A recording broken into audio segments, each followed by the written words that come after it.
Olá pessoal, tudo bom? Hoje eu vou mostrar para vocês como fazer máscara de recorte e máscara de transparência no Illustrator. No caso eu estou utilizando o Illustrator do Mac. Então vamos lá. Eu seleciono os dois elementos, vocês podem ver que eu tenho dois elementos, um texto e um fundo em degradê, correto? Estou dando Command Z para voltar, tá? Então eu seleciono os dois elementos, ou dragando, né? Ou selecionando com a tecla Shift, tá?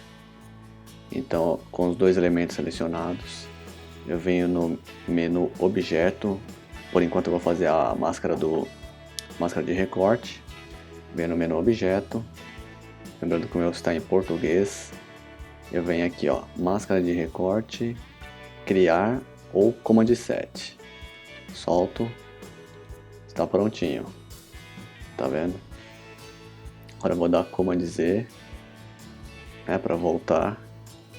E vou aplicar a máscara de transparência.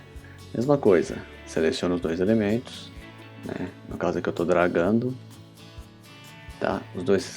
Com os dois selecionados, eu venho nessa paleta transparência. Se ela não estiver aberta, vou mostrar para vocês. Vocês vêm aqui no menu janela e aqui, ó, transparência, tá ok?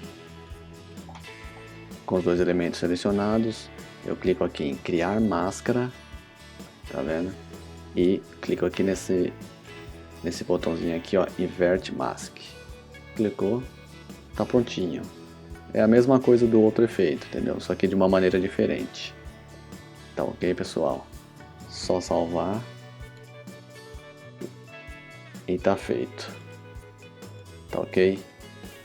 Se inscreva no canal, deixem seu like. Um abraço.